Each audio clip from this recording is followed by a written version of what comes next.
యెషయా గ్రంథము 55వ అధ్యాయం 2వ వచనాన్ని చదువుకుందాం. ఆహారము కాని దాని కొరకు మీరేలా. యెషయా గ్రంథము 52 ఇదేనా? 65 2 రైట్.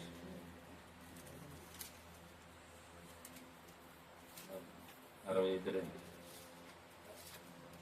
సారీ అండి. 65 వచ్చే 2 వచ్చింది. తమ ఆలోచనలను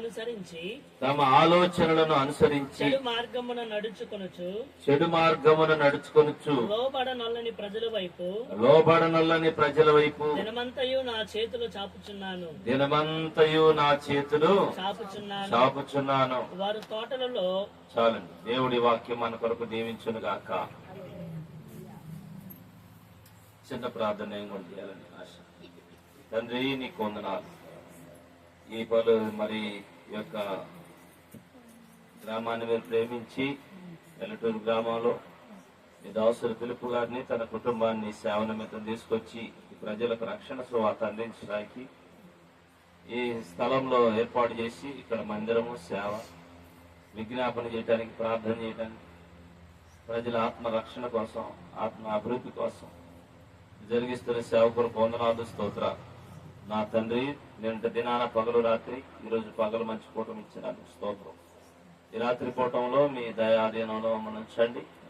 చక్కని వర్తమానంతో మమ్మల్ని నింపండి. వెనగల చేయి గ్రహించుకుని హృదయం మాకు దయచి నిలబడిన నన్ను మరుగుపరిచి నీ మాటలతో నింపి సిరువు సాటు మరుగుపరిచి మాట్లాడండి. నీకు మహిమ తెచ్చుకోండి. మాకు ఆశీర్వాదం దయచి మీరే కనికరించమని యేసుక్రీస్తు నామమున అడిగి పెట్టుకుంటున్నాం తండ్రి, ఆమేన్. దేవునికి స్తోత్రం. హల్లెలూయా. నా ప్రియమైన దేవుని బిడ్డలారా, గత రాత్రి మనం మాట్లాడుకున్నాం ఏమని?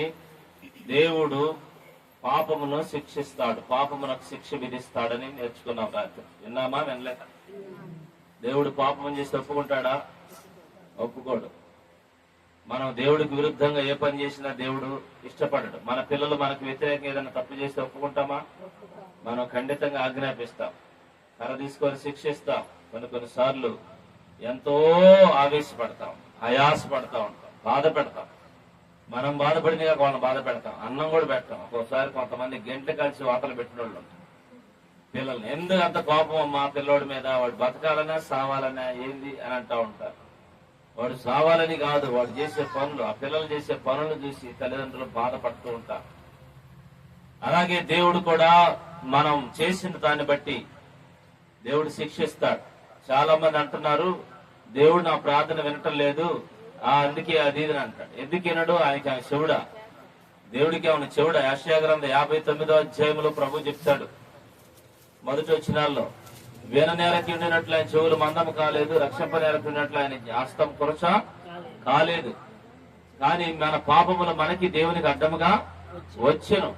ఈ రోజు పగలు నేర్చుకున్నాం, మనకు అడ్డముగా వచ్చినటువంటి పాపములని యేసు ప్రభువు శిలువలో ఎత్తివేశాడు. కనుక మన ప్రార్థన దేవుడు ఎందుకు వినటం లేదంటే అడ్డుగా పాపాలు వచ్చినాయి. అడ్డుగా వచ్చిన పాపములను బట్టే మన ప్రార్థన వినటం లేదు. దేవుడు నా ప్రార్థన వినట్లేదని నువ్వు అనుకుంటున్నావు, కానీ నువ్వు నా మాట వినట్లేదని దేవుడు అనుకుంటున్నారు. మరి మీ ఇద్దరు దేవుడు రైటు చెప్పాలి. దేవుడిది రైటా, నీది రైటా? నా ప్రార్థన దేవుడు వినట్లేదు, అందుకే నేను రావట్లేదు ప్రార్థనకి. నేను అనుకున్నది ఏదన్నా దేవుడు చేశాడా నాకు మేలు? నేను ఒక్కటన్నా ఎన్ని అనుకున్నాను, ఒక్కటి కూడా చేయలేదంటే మరి దేవుడు ఎన్ని అనుకున్నాడు నీ గురించి? దేవుడు ఎన్ని అనుకున్నాడు నీ గురించి? మనం తలంచేది వేరు, దేవుడు తలంచేది వేరు. మనం పైన లేవు, మన కింద ఉన్నాం. పైన ఉన్న వాడిది పై మాట, కింద ఉన్న వాడిది కింద మాట. ఆయన చిత్తమే జరగాలి. మనం ఎన్ని అనుకున్నా ఆయన చిత్తంలో పెడితే ఆయనలో అన్ని ఉన్నాయి. అందుకే పగలు చెప్పాను, నా నీతి నా రాజ్యం మొదట వెతుకుంటే అప్పుడు అవన్నీ మీకు అనుగ్రహించబడతాయి. బ్యాటరీ పెట్టాయా? టచ్ లైట్లు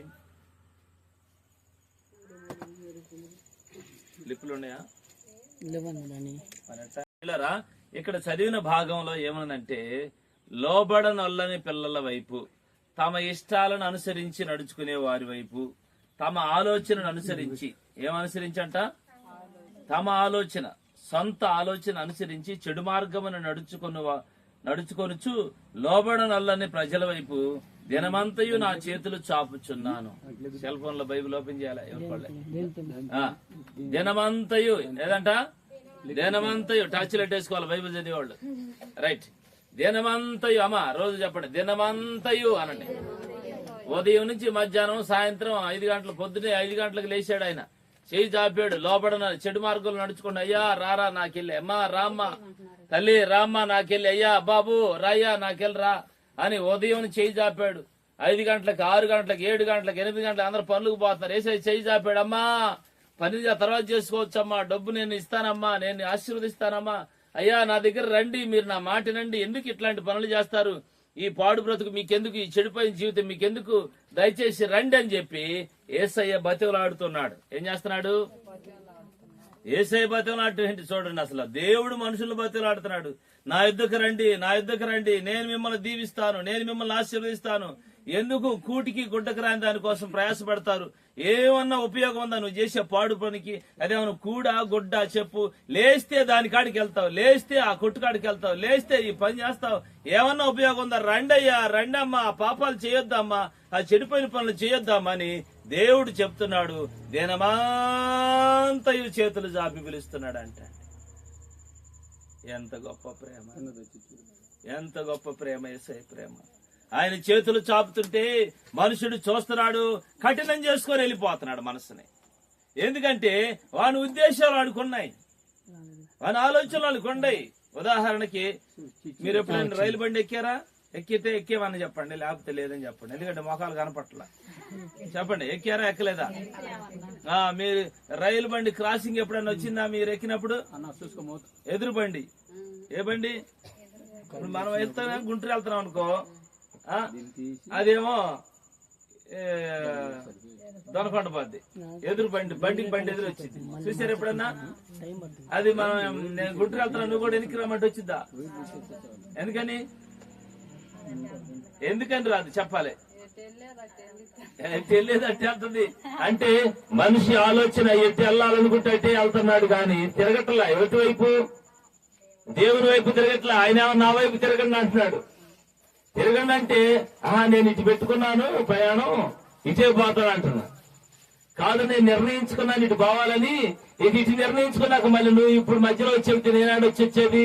మొదటి నుంచి నాకు ఇది అలవాటైతే, ముందు అలవాటైతే, నాకు ఇది అలవాటైతే, నా అలవాటు నాకుంది అంటున్నాడు మానవుడు. దేవుడు అంటున్నాడు, అయ్యా రానాయన, అది నీ కూడా గుడ్డయ్యా, పిల్లల్లోటి కాడ తీసుకుని ఆడిపోతున్నాయ్యా, తాగిపోతే పోతున్నాయ్యా, ఎందుకు రా నాయన, వ్యర్థమైంది నాయన, నా వైపు రాని దేవుడు బతిలాడుతున్నా మానవుడు ఇని అన్నట్టు చూసి చూడనట్టు అట్టాగే నెట్టుకొని పోతున్నాడు. అట్టపోయి మనసు దేవుడి మాట లెక్క లేకుండా కఠినం అయిపోయింది మనస్సు. హృదయాన్ని కఠినపరుచుకుంటున్నాడు మానవుడు, హృదయాన్ని కఠినపరుచుకున్నాడు మానవుడు. ఈ కఠినపరుచుకున్న మానవుడు దేవుడు అంటున్నాడు, ఎందుకయ్యా మనసు కఠినం చేసుకుంటావు? నా మాటిని నా దగ్గర రా, నేను నిన్ను దీవిస్తాను అంటున్నాడు దేవుడు. మీకు ఒక కథ చెప్పాలనుకుంటున్నా. కొంతమందికి తెలుసు ఈ కథ, కొంతమందికి తెలియదు. ఒకానొక ఊర్లో ఒక ఆయన ఉన్నాడంట, పెద్ద భూస్వామి. ఈ పెద్ద భూస్వామికి 2 కొడుకులు ఉన్నారు. ఎంతమంది అమ్మా? ఆ 2 కొడుకుల్లో పెద్దవాడు కొద్దిగా పని తక్కువ చేసినా తండ్రి మాట వింటా ఉన్నాడు. ఎవరి మాట? తండ్రి మాట వింటా ఉన్నాడు. కానీ చిన్నవాడు మాత్రం, ఎవరు? చిన్నవాడు మాత్రం చదువు మీద పడి పెద్దగా తండ్రి తల్లి మాట ఇది లేదు. గారాభం ఏదంటే గారం, స్వాతంత్రం. ఏంటిది? స్వాతంత్రం ఎక్కువ. మీదెక్కి కూర్చోటం, జేబులో చేతులు పెట్టడం, వాళ్ళ నాన్న మీసాలు లాగటం, బుగ్గలు లాగటం. వాళ్ళ నాన్న కూడా చిన్న కొడుకని మృగంగా వాణిలు అనుకుంటున్నారు. మీ పాస్టర్ గారు కూడా 2 కొడుకులు ఉన్నారు. 2 ఉన్నారు లేదా? అట్టగా ఆయన కూడా 2 కొడుకులు. దేవుడి స్తోత్రం చెప్పండి. కరెంట్ వచ్చినందుకు వద్దులే. ఆ? ఈ రకంగా ఆ పెద్ద కుమారుడు ఉన్నాడు, చిన్న కుమారుడు కూడా ఉన్నాడు. వీరిద్దరు మంచి ఆ భూస్వామి అని చెప్పేనే ఆయన కొడుకుల్లో రెండో వాడు ఒకడు. తండ్రి అంటే లెక్క లేకుండా పెరిగాడు. ఏ మాట అంటే ఆ మాట అంటున్నాడు. ఒకరోజు ఎవరు ఎక్కేసి చెప్పారు కానీ వాళ్ళ నాన్న దగ్గరికి వచ్చి అంటాడు, నానా నీకిద్దరు కొడుకులు, మేము పెద్దోడు చిన్నోడు. నేను ఆస్తిలో నీ ఆస్తిలో భాగం నాకు వచ్చింది కదా, వారసత్వం. నా ఆస్తిలో నా భాగం నాకు ఇచ్చి అన్నాడు. తండ్రి ఏదో సరదాకులు అనుకున్నాడు, తెలిసి తెలియకలు అనుకున్నాడు. కానీ వాడు అదే పొట్టు మీద అడుగుతున్నాడు. ఆడ కూర్చుంటే ఆడే కూర్చుంటున్నాడు, కదలలా పట్టుబట్టాడు, ఇయ్యాల్సిందే అంటున్నాడు. వాళ్ళ నాన్న అన్ని సర్ది చెప్తున్నాడు. నీ వయసు చిన్నదిరా, ఇప్పుడు నీ చేతికి డబ్బులు ఇస్తే ఏం చేయాలో తెలియదు, కష్టపడి సంపాదించిన అడుగుతా నిలువు తెలియదురా అంటే, ఇప్పుడు నువ్వేం చేసుకుంటావు, నీకేం కావాలో చెప్పు, నేను కొంటున్నా కదా, నేను వేస్తున్నా కదా, ఇంకా నీకు పెళ్లి కూడా కాలేదు, ఇంకా వయసు ఉందరంటే, నువ్వు చెప్పేది ఏంది, నాది నాకు ఇస్తావా లేదా, నువ్వు ఇస్తే ఇయ్యి, లేకపోతే నేను చచ్చిపోతా, ముందు దాగో రైలు కింద పడు అన్నట్టుగా తండ్రిని బతిమలాడి, తండ్రిని బలవంత పెట్టి, తండ్రిని భయపెట్టి మొత్తానికి ఆ ఆస్తిని పంచుకొని పోయి. ఎవరు? చిన్న కొడుకు ఆస్తిని పంచుకొని తన స్నేహితులను తీసుకొని ఎక్కడో దూరదేశానికి వెళ్ళిపోయాడు. మా ఊర్లో కూడా ఈ మధ్య ఒక అబ్బాయి ఆ పెళ్లికి డీజే సిస్టమ్ మాట్లాడాడు. డీజే సిస్టమ్ మాట్లాడితే డబ్బులు వచ్చినాయి. మధ్యవర్తిగా ఉన్నాడు ఆ డీజే సిస్టమ్ వాడికి పెళ్ళోడు, మధ్యలో ఉండి కొంత డబ్బు సంపాదించాడు. ఆ డబ్బు తీసుకొని డాన్స్ పిల్లలను తీసుకొని కారు వేసుకొని ఎక్కడికో వెళ్ళి వాళ్ళతో రాత్రి గడపాలని పోతాం. వినకొండ రాజనాగ శేఖటేశ్వర పాలెం దగ్గర కారు యాక్సిడెంట్, కారు అక్కడక్కడ 4 స్పాట్లు వచ్చి 4 స్పాట్లు చచ్చిపోయి. వయసు ఎంత తెలుసా? 19 సంవత్సరాలు, 18 సంవత్సరాలు, 20 సంవత్సరాలు, చిన్న వయసు.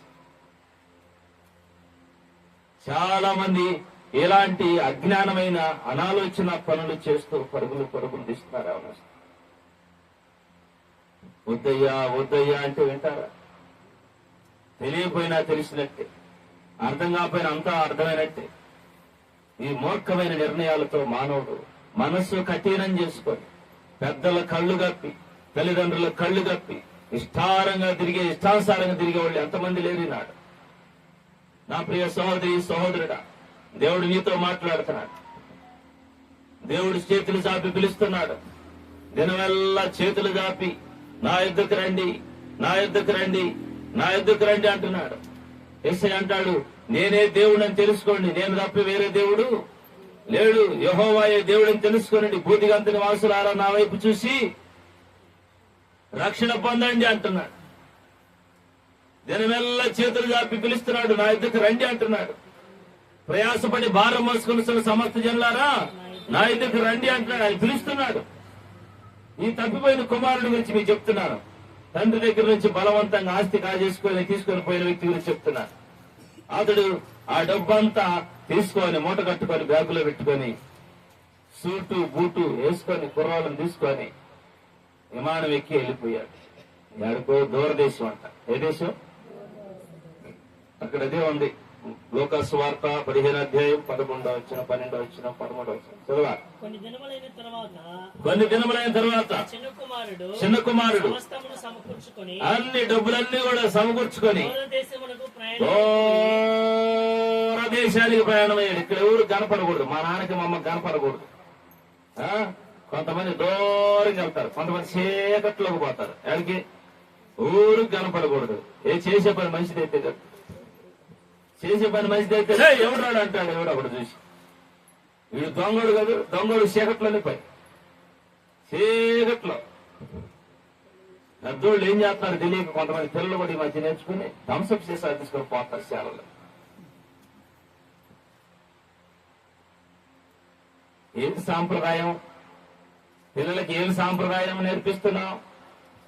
పుట్టినరోజు నాడు పిల్లలు ఏం చేయాలి? చర్చిలోకి వచ్చి ప్రార్థన చేసుకొని దేవుడి ఆశీర్వాదం తీసుకోవాలి. అట్లా కాదు, నడురొడ్డు మీద కేకులు, ఏలలో, పేకలో, మంటలో.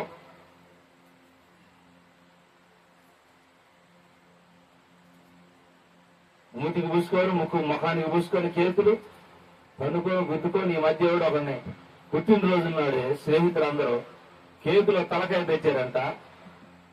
ఆ ముక్కులకి ఊపిరి ఆడకుండా అడ్డం పెడకలకి ఆ రోజు కేకు మీద పడి చచ్చాడు. ఏమి సాంప్రదాయం? పిల్లలకి కఠినత్వం, మూర్ఖత్వం, కఠిన హృదయం. పెద్దోళ్ళకి పిల్లలకి, దేవుడు లేని పిల్లలు, దేవుడిని ఎరగని మనుషులు చేసే పనులు, మూర్ఖపు పనులు. ఇలాంటి స్నేహితులు తీసుకొని పోయాడు వీడు, డబ్బుంది కదా అని చెప్పి. బెల్లం అంటే ఏగలెందుకు రావు? డబ్బు నుండి ఎవరైనా వస్తారు, పలకనాడు కూడా వస్తాడు. ఈ రోజు నుంచి నేను నీ పార్టీ రాస్తాడు. తీసుకొని వెళ్ళాడు. వాళ్ళందరూ ఎవరికి ఏది నచ్చినది తిన్నారు. అదే నాకు ఇది ఇష్టం రా, నేను ఎప్పటి నుంచి అనుకుంటున్నా తినాడా. తినరా, నీకేమైంది, నేనుండగా నీ అనుకోరా అన్నాడు. అనుకో అని చెప్పి వాళ్ళు అందరూ అనుకున్నాయని తిన్నారు, వాళ్ళు అనుకున్నాయని తాగారు, వాళ్ళు అనుకున్నాయని చేశారు. ఆడికి ఇది ఎంతకాలం ఉంటుంది డబ్బు? ఎంత కుప్ప అయినా, కొండ అంత కుప్ప అయినా కానీ తినే కొద్ది తరిగేదే గాని పెరగదుగా. సంపాదించేవాడైతే దాన్ని కొంచెం డెవలప్ చేస్తాడు. వెళ్ళాడు, తిన్నాడు, తరిగిపోయినా, అంత అయిపోయినాడు, డబ్బులన్నీ అయిపోయినాక స్నేహితులు అందరూ వెళ్ళిపోయారు. ఇంకేదేం లేదు అబ్బాయి, మేత చల్లకి వెళ్ళి చేరదా అని చెప్పి చేరి వీడికి ఇంటికి వెళ్ళటానికి మొహం చేయాలట్లా. ఎవరికి? అసలుడికి. తండ్రి దగ్గర భాగం పంచుకొని పోయినోడికి మొహం చేయాలట్లా. వాళ్ళేం పంచుకొని వచ్చారా? వాళ్ళేం పంచుకొని రాలా, శుభ్రంగా తినడానికి వచ్చారు. వాళ్ళకి ఇంటికి వెళ్ళటానికి అవకాశం ఉంది, వాళ్ళు వెళ్ళిపోయారు. వీడు ఇంటికాడ మరి ఆస్తి అంతా విడగొట్టుకొని, చెడగొట్టుకొని, తండ్రితో బంధం లేదు, తండ్రితో ఉన్న మరి మంచితనాన్ని అంతా కూడా పాడు చేసుకొని వచ్చిన వాడు కనుక ఆ ఇంటికి వెళ్తే వాళ్ళ నాన్నేమంటాడు, ఎందుకు వచ్చేవరా ఆడందరూ ఇక్కడ అంటాడు. ఆ భయంతో రాలేక, ముఖం చెల్లక, అక్కడ బతకడానికి డబ్బులు లేక అక్కడ ఉంటా ఉండగా మనోడికి అదృష్టం దురదృష్టం కొద్దీ ఆ దేశంలో కరువు వచ్చింది. గొప్ప కరువు రాగా చదవాలి. ఏమొచ్చింది అక్కడ? అంతయు ఖర్చు చేసిన తర్వాత ఆ దేశమందు గొప్ప కరువు రాగా ఏం పడసాగాడంటమా? ఇబ్బంది. మంచినీళ్ళకి ఇబ్బంది, తాగడానికి ఇబ్బంది, తినడానికి ఇబ్బంది, ఉండటానికి ఇబ్బంది. మన దగ్గర లాడ్జింగ్ లో ఉండే డబ్బులు నుంచి చెప్పు. ఇప్పుడు లాడ్జింగ్ లో డబ్బులు అన్నీ అయిపోయినాయిగా, ఇంకేమంటాడు? ఇబ్బంది పడుతున్నాడు. ఏ చెట్టు కింద ఉన్నాయి, గొడ్లు మురికి పెట్టిపోయి తల కత్తిరించుకోవడానికి కూడా లేవు, తినడానికే లేదు. పిచ్చోళ్ళలాగా అయిపోయాడు. ఈ అవతారం ఇంటికి వెళ్తే జనం అందరూ వస్తారు. అరే మీ నాన్నకాడు ఉన్నప్పుడు అంత మహారాజులకు బతికేవరా, ఏంది బతికేంది, నీ కథ ఏందిరా, ఏమన్నా ఉపయోగం ఉందా నువ్వు చేసిన దానికి అని అంటారని అదే దిగులు, అదే విషారం, అదే బాధ. ఆడుండలేడు, ఇక్కడికి రాలేడు, ఆడుండలేడు, ఇక్కడికి రాలేడు, బతకలేడు, సావలేడు. తెలుసు ఏమని, మా నాన్న మంచోడని తెలుసు, ఆడున్నప్పుడే బాగుందని తెలుసు, ఆయన దగ్గర ఏం తక్కువ లేదని తెలుసు, ఆయన పెట్టే కాడ ఏం అనేవాడు కాదని తెలుసు. ఎన్ని తెలిసినా నా బతుకు మంచిది కాదుగా. నేను పోతే ఏమంటాడు? ఒక్క మాట అన్నాడు అనుకో నన్ను, నాకు మరి ఏం చేయాలి, నేను నాకెవరుండారు? ఉన్నదల్లా ఒక తండ్రి, ఆ తండ్రిని నేను మోసం చేస్తే సరే వచ్చాను, డబ్బు తీసుకొని వచ్చి నేను ఏమన్నా సాధించానా, ఏమన్నా మిగిలిచ్చానా, ఏమన్నా సంపాదించానా, ఏమన్నా పొలమన్నా వేసానా, లేకపోతే బంగారం కొనుక్కుంటున్నా, లేకపోతే ఏదన్నా స్కూల్లో బోరు పెట్టి బడి పిల్లలకి బడి చెప్పి డబ్బులు ఏమైనా మళ్ళీ తిరిగి సంపాదించానా? నేను ఏమీ చేయకపోతే మొత్తం కాజేస్తే చేసిన పనులు ఒకటి మంచిది లేదు, అన్ని దుర్మార్గ పనులకి. పడుకుంటే నిద్ర పట్టట్లా, కడుపు ఆకలితో మండిపోతా ఉంది, మనసు వేదనతో రగిలిపోతా ఉంది, శరీరం అంతా కూడా సరైన స్నానం లేక సరైన వస్త్రాలు లేక శరీరం కూడా అలాగే ఉంది, మనసు అలాగే ఉంది, శరీరం అలాగే ఉంది. మనసు, ఆలోచన, బ్రతుకంతా కూడా దిగాలుగా బ్రతుకుతున్నాడు.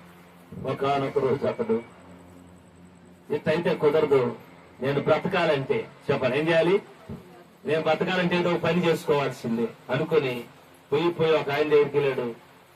ఆయన దగ్గర చాలా గొర్రెలు, గొడ్లు, బర్రెలు అన్నీ ఉండే. అయ్యా, నేను నా పరిస్థితి ఎలాగైంది, నీ ఇంట్లో పని చేస్తాను, నాకు ఏదైనా పని ఇవ్వంటే ఆయన అన్నాడు, అబ్బాయి మాకే ఇబ్బందిగా ఉండి పని వాళ్ళని తగ్గించుకున్నాము, కొన్ని మేమే పనులు చేసుకుంటున్నాం, కరువు వచ్చింది. ఏమొచ్చింది చూస్తున్నావు కదా, పంటలు లేవు, నిన్ను పెట్టుకొని మేము మేపటం తప్పితే నీ వల్ల మాకు ఆదాయం ఏమీ లేదన్న. అయ్యా కనమాక ఆకలికి తెచ్చిపోతున్నాను అయ్యా, పుణ్యం ఉంటుంది ఆయన. నేను ఇప్పుడంట పుణ్యం ఉంటుంది. వాడు సరేలే వీడికి పెడితే పుణ్యం అంట వస్తుందట, సరే ఎంత పుణ్యం వస్తుందో చూద్దామని చెప్పి వాడిని పిలుచుకొని సరేనా అబ్బాయి పందులు కాయమన్నాడు. ఏం కాయాలా, గొర్రెలు కాసేవాడు ఉన్నారు, బరిగొడ్డు కాసేవాడు ఉన్నాడు, ఇంకేదైనా ఉంటే ఎద్దులు బుద్ధులు కాసేవాడు కూడా ఉన్నాడు, కానీ పందులు కాసేవాడు లేడు. ఎందుకంటే అయ్యే తిరిగి వస్తాయి ఏడో కంపల్లో కయ్యల్లో తిని చండాల. ఇప్పుడు పందులు కాయటానికి కుదిరాడు. కూలి ఎంత, కూలి లేదు, పాడు లేదు, కూలి లేదు, బత్యం లేదు. వీడికి రోజుకొచ్చి 24 గంటలకు ఒక్క పూట భోజనం మాత్రమే, అది సాలిజాల పూట. దానికి ఇష్టమైతే రా పెడతా, ఇష్టం లేకపోతే పో అన్నాడు ఆయన. ఎంత దయనీయం. అక్కడుంటే రాజా బతుకు బతుకోవాలి. ఏడా తండ్రి దగ్గర వచ్చి 4 రోజుల్లో మొత్తం అంతా కాజేసుకొని ఇప్పుడు ఇబ్బంది పడతాడు. సరే అంటే సరే అనుకున్నాడు. ఒకరోజు ఆ పందులు కాస్తుంటే ఆకలి మండిపోతుంది, తట్టుకోలేక పందులు తినే పొట్టు తిందామని ఆ పందులు తినే పొట్టు దగ్గరికి వెళ్ళాడు. పందులు తినే పొట్టుతో కడుపు నింపుకోవాలని మనసు ఎందుకు అట్లా లాగి ఎవరు లేలే తిందామని. ఆ బతుకంతా ఏనమైపోయింది. అన్ని ఉన్నప్పుడే ఏమీ కానరు, అన్ని పోయినాదే కదా. కడుపు నిండినాడికి గారెలు కూడా చేతి కావు, ఏమి లేకపోతే యాపాకు కూడా తీయగలరు. అసలు మంచి అంత మంచిగా అనుకుని యాపాకు తింటే అంటాడు. బచ్చల కూర ఎంత మంచిది అనుకుంటున్నావు, అది గడ్డి కదా, ఆకు కదా, చాలా మంచిది అంటాడు. వెళ్ళినప్పుడు అదే పరమాన్నం. పందులు తినే పొట్టుతో కడుపు నింపుకోవాలని ఆశపడ్డాడండి. కానీ పందులంట దగ్గర గుర్రాన్ని నెడితే నెట్టి పుయ్యాలంత దూరం పట్టాడు. ఆ పందులని పందులకెత్తే నువ్వేందా, నువ్వు తింటావేనా అన్నాడు. చూశాడు. వాడు తిన్నయ్య చూసినాడు. వాడు పందులు పుట్టుకోడు తినాలని చూస్తున్నాడు అనుకుంటున్నాడు. కొట్టేశాడు. ఈ బతుకు ఎందుకు అనుకున్నాడు, ఆలోచించుకున్నాడు. ఇక బయలుదేరాడు. ఏడకి వెళ్దామని. ఆడికి వెళ్తే మళ్ళీ తండ్రి ఏమంటాడు, ఏమన్నా అనని చంపినా చచ్చిపోతాడు. ఈ మాటలు ఏం పడలేను, ఈ బతుకు నేను బతకలేను, నాది తప్పే, నేను తప్పే చేశా, నేనేమో నీతి పనులు చేయలా, దుర్మార్గుండే, భ్రష్టుణ్ణే, నీచుండే. ఇప్పుడు నాకు దిక్కెవరు, నా తండ్రి దగ్గరికి వెళ్ళాలి అనుకుని బయలుదేరాడండి. ఆ చిరిగిపోయిన బట్టలతో, సింపుల్ జుట్టుతో బయలుదేరి వెళ్తా దారిలో అనుకుంటున్నాడు, కర్రలకు అంటున్నాడు, మా నాన్న నన్ను కర్ర తీసుకొని అంటపడతాడు. ఎందుకు వచ్చేవరా, ఎవరు నువ్వు అవతారం ఏంటి, ఆయాల నేను వద్దంటే కావాలి కాదుకూడదు సత్తానని నన్ను పీడించి నా బాధలు పెట్టి నన్ను డబ్బులన్నీ పంచుకొని పోయావు. ఇప్పుడు కానీ మా నాన్న అంటాడు, అప్పుడు నేనేం చేయను, నాకెవరు అంటాడు. మళ్ళీ మా అన్న వస్తాడు, ఆస్తి అంతా పంచుకొని పోయినాక మళ్ళీ ఎవరు సొమ్ము తిందామని ఇచ్చావు అంటాడు. నేనేం చేయాలి, పరిష్కారం ఏంటి? ఏదైనా సరే మా నాన్నకి నేను కొడుకుగా కాకుండా వీడికి ఎవడికో పందులు కాయటం కంటే మా నాన్నకే గొడ్డు కాస్తాను, కూలోడుగా ఉంటా. మా నాన్న అయితే చేతి నిండా పెట్టడం నేను చూశాను. కడుపు నిండా పెడతాడు మా నాన్న చెయ్యి కడుపు. ఆయన మంచి చెయ్యి. ఆయన ఆహారం పెడితే చాలు. మా నాన్న ఆస్తితో నాకు పని లేదు, మా అన్న ఆస్తితో నాకు పని లేదు. నేను చేసిన తప్పుకి పశ్చాత్తాపడుతున్నా, బాధపడుతున్నా. నాకు అవన్నీ వద్దు నాయనా, ఊరికే నీ నీడను బతికిని, నీ పంచ నీడను బతికిని, అది చాలు నాయ అంటాను. ఆయనకు దయ ఉంటే చేర్చుకుంటాడు. మా నాన్న ఖచ్చితంగా చేర్చుకుంటాడు. ఆయన దయ చాలు నాకు. ఆస్తి వద్దు, ఎండొద్దు, బంగారం వద్దు, పొలం వద్దు, నాకు కుమారుడనే యోగ్యత కూడా వద్దు, ఆ ఇల్లు కూడా వద్దు, నాకేం వద్దు. ఆయన తోడు చాలు, ఆయన నీడ చాలు. ఇంకా చెప్పాలంటే ఆయన దయ కావాలి. దయ దయ దయ చూపిస్తే చాలు అనుకున్నాడు. చదవయ్యా. బుద్ధి వచ్చినప్పుడు ఏమొచ్చినప్పుడు అంటమ్మా? బుద్ధి వచ్చినప్పుడు నా తండ్రి యొద్ద ఎంతో మంది కూలి వాళ్లకు అన్నము సమృద్ధిగా ఉన్నది. నేనైతే ఇక్కడ ఆకలికి చనిపోవచ్చున్నాను. నేను లేచి నా తండ్రి యొద్దకు వెళ్ళి, తండ్రి నేను పరలోకమునకు విరోధముగాను నీ ఎదుటను నేను పాపం చేశాను. మీదట నీ కుమారుడునని అనిపించుకొనుటకు నేను యోగ్యుడను కాను. నీ కూలి వారిలో నన్ను ఒకడిగా ఉంచుకోమని తండ్రితో చెప్పుదునని మాట బారి కనుకుంటూ వస్తున్నాడు. నేను తండ్రితో ఏం చెప్తాను? అయ్యా తండ్రి, కూలి వాళ్ళలో ఒకటిగా చేర్చుకోయ్యా, కేవలం నీ కూలి వారిలో నన్ను ఒకటిగా చేర్చుకోయ్యా అంటాను అని చెప్పి అక్కడికి పోయిన తర్వాత తండ్రికి ఏమేమి చెప్పాలో అవి ముందే అనుకుంటూ వస్తాడు. బారుకి అదే బాధపడుతూ వస్తున్నాడు. కోపం వస్తుంది, బాధ వస్తుంది. తన మీద తనకే కనుకో.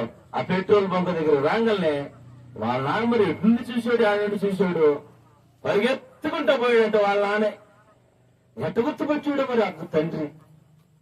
ఆ తండ్రి గుర్తుపెట్టుకొని నా కొడుకు ఎప్పటికైనా వస్తాడు వాడని చెప్పి ఆయన దారులు ఎదురు చూస్తున్నాడు.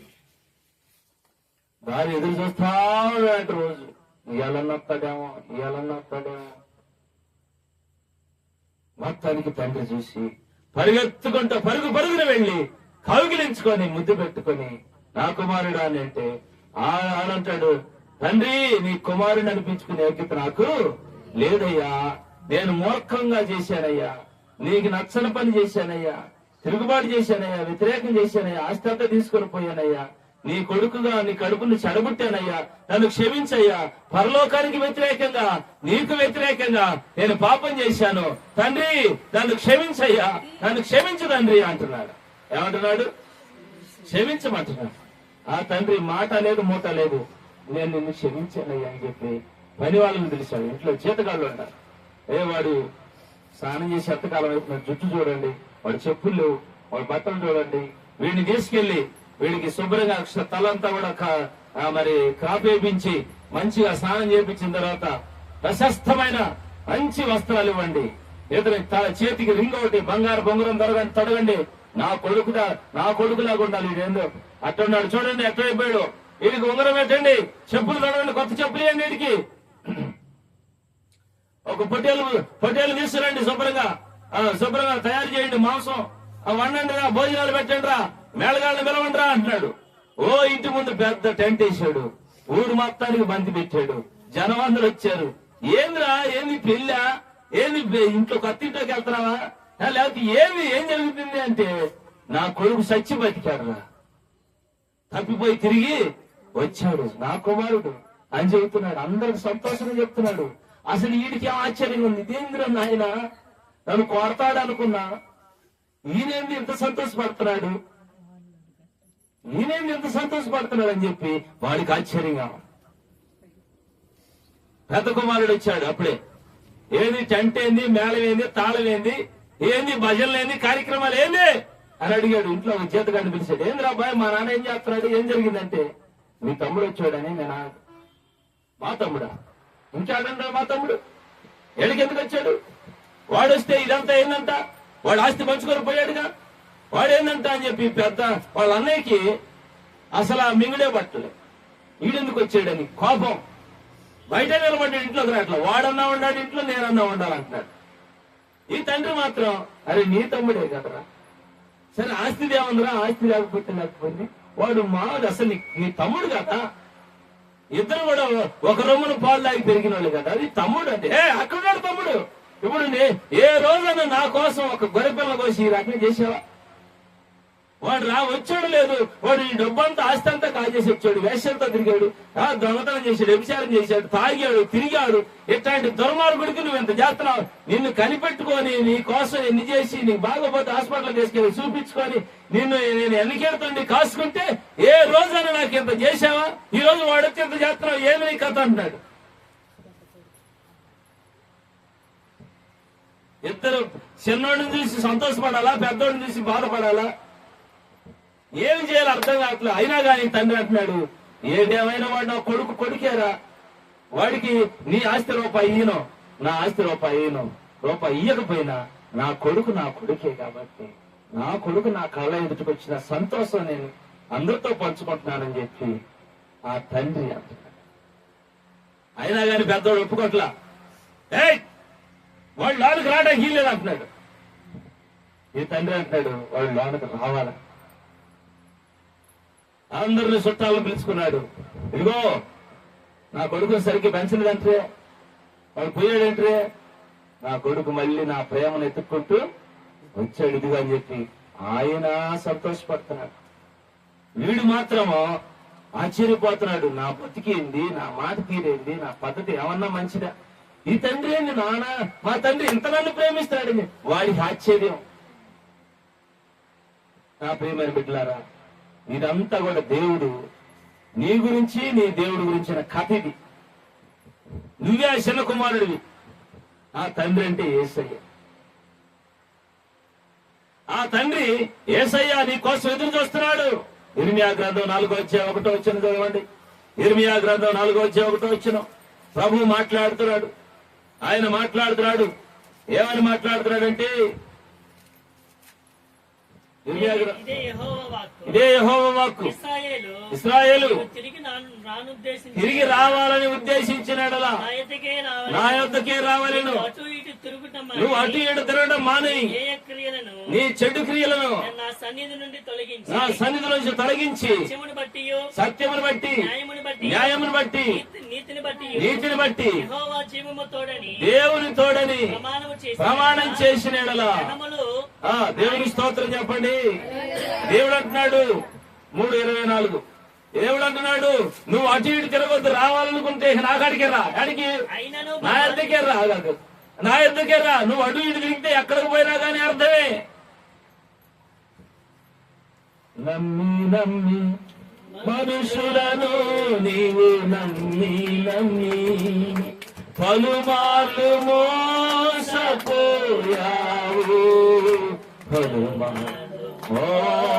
మోసపోయావు. ఇలా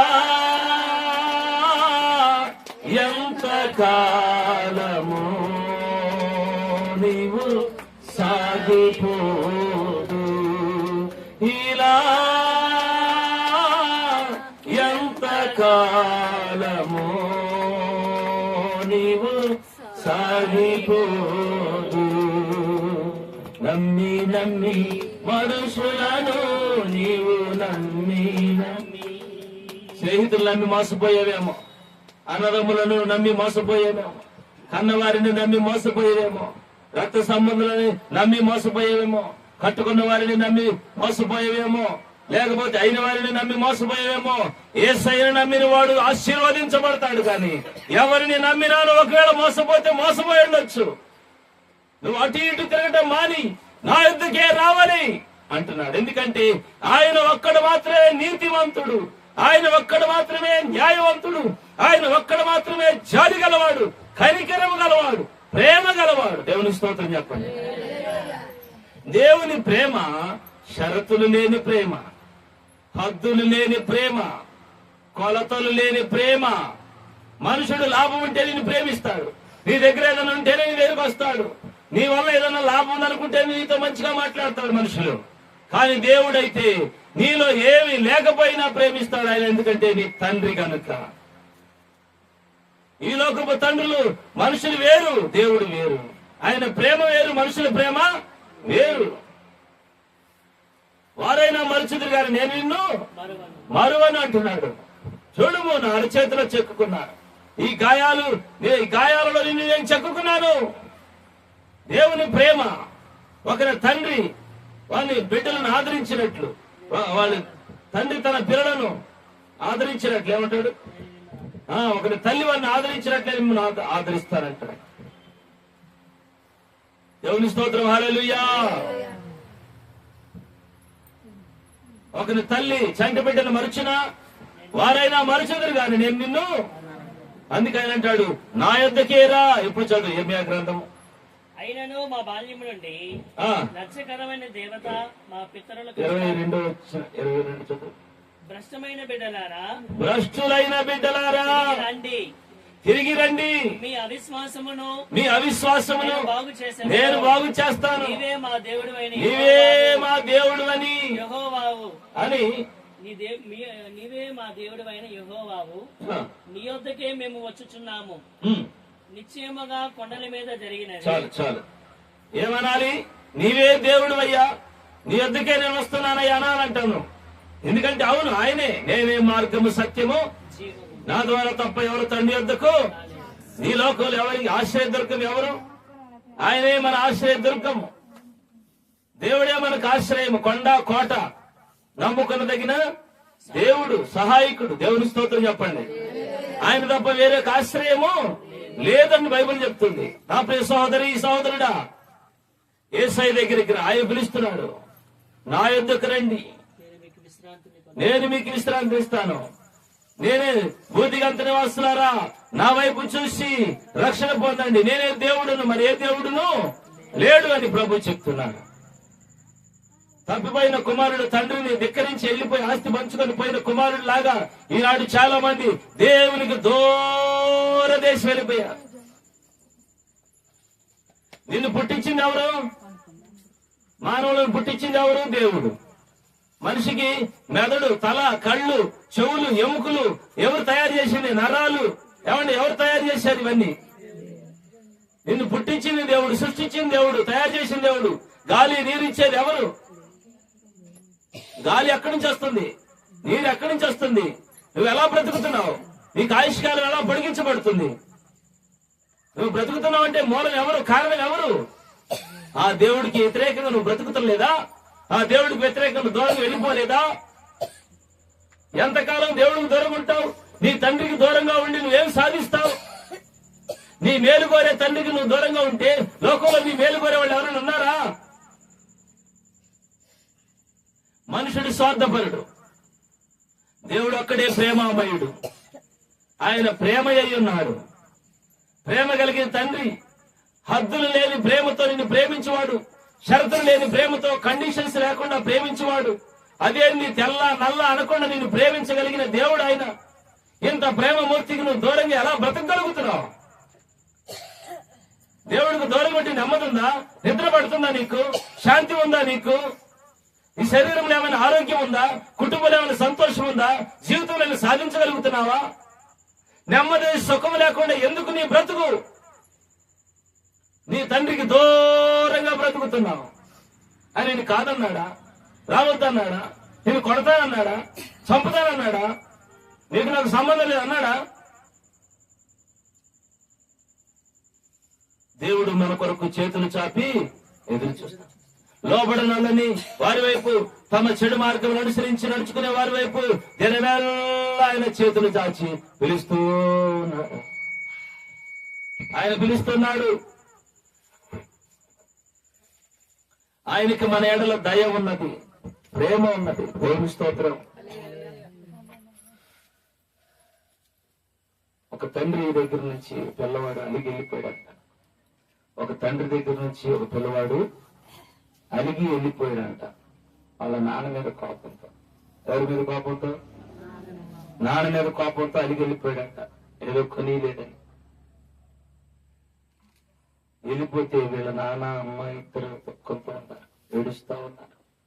అరే నా కొడుకు పెట్టబోయాడు రా, ఎవరు రా వాడికి చెప్పింది? ఏంది ఇట్లా అయిపోయింది? ఏదో కోపడుకున్నట్టుంటాం పిల్లలు అన్నాక. అని వాళ్ళు బాధపడతా ఉన్నారు.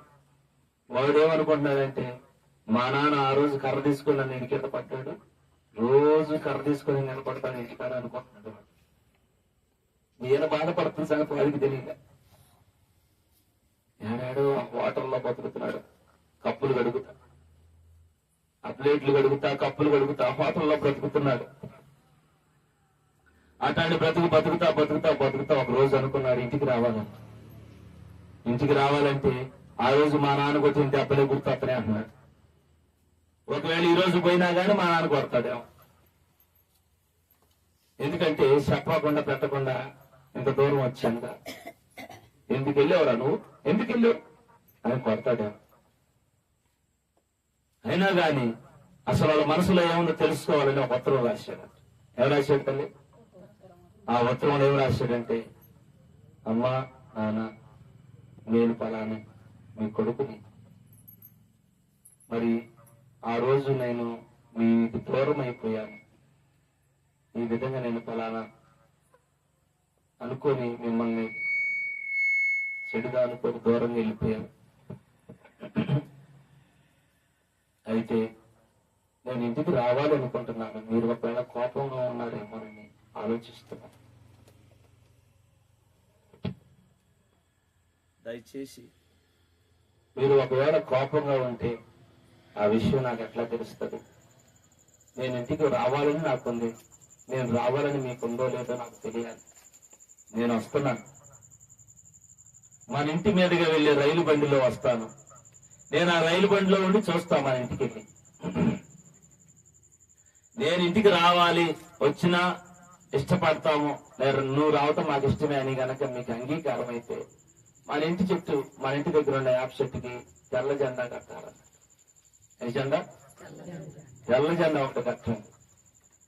మన ఇంటికి వెళ్ళి చూడంగా నాకు తెల్ల జెండా కనపడితే నేను ఇంటికి రావాలని కోరుకుంటున్నారు నా అమ్మ నాన్న అని నాకు అర్థమైంది. స్తోత్రం చెప్పండి.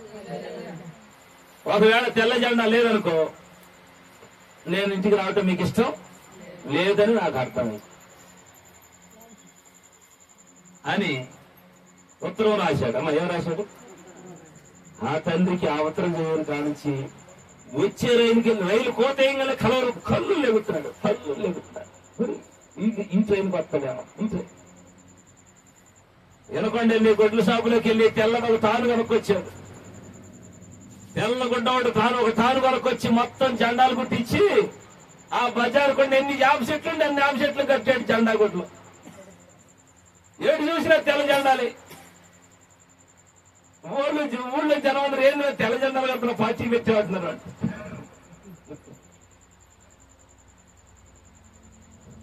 ఇక రైల్లో రాని వచ్చే వాళ్ళు కొడుకున్న రైలు బండి ఇంటి పక్కగా వెళ్తా ఉంది. చూస్తే ఆ బజార్ నిండా ఎన్ని ఆబ్జెక్టులు ఉంటే అన్ని ఆబ్జెక్టులు అన్ని తెల్ల జెండాలే. వీడు కుర్చీలో కూర్చొని వాళ్ళు లేచిగా వీడికి ఆగట్లే ఆనందం. స్టేషన్ రాగానే దిగాలని వాళ్ళ నాన్న స్టేషన్ కాడికి వెళ్ళాడు. వీడు స్టేషన్ లో నుంచి ఇంటికి వెళ్దామని చూస్తున్నాడు. వాళ్ళ నాన్న నా కొడుకు ఏ పెట్లో నుంచి దిగుతాడు, ఆ నాన్న స్టేషన్ కాడు ఉన్నాడు. అప్పట్లో ఫోన్లు లేవుగా. ఒకరినొకరు చూసుకొని గావు కేకలు పెట్టి ఏడ్చుకున్నారు. ప్రేమతో కౌకలించుకున్నారు. కన్నీళ్లతో కళ్ళమ్మటి కన్నీళ్ల బాష్ప బిందువులు రాగాయి. ఒకరినొకరు చూశారు. మొదట్లో మొహమాట పడ్డారు, తర్వాత సంతోషపడ్డారు. భుజం మీద చేతులు వేసుకొని ఇంటికి వెళ్ళిపోయారు. ఆ కథ కూడా నీ గురించి, నీ దేవుడి గురించి. యేసయ్య నీ కోసం ఎదురు చూస్తున్నాడు. ఆయన దోవలు పట్టుకొని ఎదురు చూస్తున్నాడు. నువ్వు ఆయన ఎద్దుకు రావాలని కోరుకుంటున్నాడు. అందుకే ఈ కోటాలు, అందుకే ఈ మైకులు, అందుకే ఈ సేవకులు, అందుకే ఈ బైబులు, అందుకే ఈ ప్రార్థనలు నీకోసం ఏర్పాటు చేశాడు. ఇదే తెల్ల జెండా. నువ్వు ఆయన ఎద్దుకు రావాలని ఆయన సుముఖత చూపిస్తున్నాడు. నువ్వు ఎక్కడెక్కడో కంపల్లో, కయ్యల్లో, చీకట్లో, లోకంలో, పాపంలో బ్రతకాలని ఆయనకి ఇష్టం లేదు. తనను హత్తుకోవాలని ఆశ, ఆయన నిన్ను చేర్చుకోవాలని ఆశ. ఆయన ఎదురు చూస్తున్నాడు. ఆయన అంటున్నాడు, నువ్వు అటు ఇటు వెళ్ళొద్దు, రాదలుచుకుంటే నా దగ్గరికి రా. నేను నీ విశ్వాసాన్ని బాగు చేస్తా, నీ అవిశ్వాసాన్ని నేను బాగు చేస్తా, నీ నమ్మకాన్ని నేను బాగు చేస్తా. లేదయ్యా, నా మీద నాకే నమ్మకం లేదయ్యా, నీ మీద నీకు నమ్మకం లేకపోయినా నీ గుణాన్ని నేను కడతా, నీ బుద్ధిని నేను కడతా, నాకు తగ్గట్టుగా నిన్ను మార్చుకుంటా అని దేవుడు ఎదురు చూస్తా. దేవుని ప్రేమను అర్థం చేసుకో. అదే చేసిరా, నువ్వెక్కడున్నా సరే దేవుని ప్రేమను అర్థం చేసుకో. దేవుడు నిన్ను పిలుస్తున్నాడు, నీ కొరకు ఎదురు చూస్తున్నాడు. నువ్వు పాపిగా బ్రతకడానికి ఇష్టం లేదు, నువ్వు దొంగగా బ్రతకడానికి ఇష్టం లేదు. రా, మనుషుల మాట కాదు, లోకస్తుల మాట కాదు, స్నేహితుల మాట కాదు, నిన్ను సృష్టించిన వారి మాట నువ్వు విను. ఆదామవ్వల దేవుని మాట వెనుక శాపగ్రస్తులయ్యారు. నీ హృదయాన్ని కఠినం చేసుకోవద్దు. దేవుడు నిన్ను ప్రేరేపిస్తున్నాడు, నీ హృదయంలో ఆలోచన పుట్టిస్తున్నాడు. నీ హృదయాన్ని కఠినం చేసుకోవద్దు, నువ్వు మనసు కఠినం చేసుకోవద్దు. దేవుడికి తెలుసు నీ సంగతి, నీ ఆలోచన తెలుసు దేవుడికి. రా, కదిలి లేచిరా, నీ ప్రభు నీ కొరకు ఎదురు చూస్తున్నాడు, చేతులు చాపి ఉన్నాడు. ఆయన చేతుల్లో రక్తము చూడు. నువ్వు చేసిన పాపాలకి ఆయన చేతుల్లో మేకులు కొట్టబడ్డాయి. నీ చూపులను బట్టి, తలంపులను బట్టి ఆయన తలలో ముళ్ళకిరీటం ఆయన భరించాడు, బరాయించుకుంటున్నాడు. ఆయన కాళ్ళలో మేకులు. నువ్వు నడిచి నడిచి ఆయనకు వ్యతిరేకంగా నడిచిన నీ నడకలకి, నీ పాపిచ్చే నడకల యొక్క పాపాలు తీసివేయడానికి ఆయన పాదాల్లో మేకులు కొట్టబడ్డాయి. నువ్వు దొర్లి చేసిన పాపానికై ఆయన దేహమంతా కొరడా దెబ్బలే. నిన్ను పిడిగుద్దులు నిన్ను గుద్దాల్సింది ఆయన ముసుగేసి గుద్దారు, ఉమ్మి వేశారు. ఆ ఉమ్మి మన మీద వేయాల్సింది. రా, నీ కొరకే నీ తండ్రి ఆ పాప శిక్ష అంతా భరించి నిన్ను పరిశుద్ధుడిగా పరిశుద్ధురాలుగా చేయాలని ఈ రాత్రి నీ కోసం ఎదురు చూస్తున్నాడు ఇక్కడ ఈ స్థలంలో. నువ్వు దేవుని మాట వింటావా, నీ జీవితం బాగుపడుతుంది. నువ్వు దేవుని మాట వింటే నీ లైఫ్ టర్న్ అవుతుంది, నీ పరిస్థితులు మారిపోతాయి. నీ ఆర్థిక పరిస్థితులు, నీ ఆరోగ్యము, నీ మనశ్శాంతి అన్ని కూడా బాగుపడతాయి. ఎందుకంటే అన్నిటికీ మూలం దేవుడే గనక. మరి ఈ రాత్రి దేవుని మాట వింటావా? నువ్వు దేవుని మాట వినే లెక్క అయితే రా, మోకరించి ప్రార్థన చేద్దాం. ఈ బాప్తిసం పొందిన వారు కూడా, యేసయ్యా నేనేనయ్యా నీకు వ్యతిరేకంగా తిరిగానని చెప్పండి. నేను మారు మనసు పొందకుండా ఇష్టానుసారంగా జీవించాను, నీ వాక్యాలు పట్టించుకోకుండా నా ఇష్టానుసారంగా జీవించాను. ఈ రోజు నుంచి నా ఇష్టం కాదు, తెలిసి తెలియజేశాను. తప్పిపోయిన కుమారుడు తండ్రికి వ్యతిరేకంగా పోయినట్టు నీకు వ్యతిరేకంగా పోయానయ్యా, క్షమించు. ఈ రోజు నుంచి నీ బిడ్డగా నన్ను మార్చుకో, నా పేరు మార్చు, నా బ్రతుకు మార్చు, నా మనసు మార్చుమని ప్రార్థన చేసుకుందాం. అందరూ మోకరించండి, ప్రార్థన చేసుకుందాం.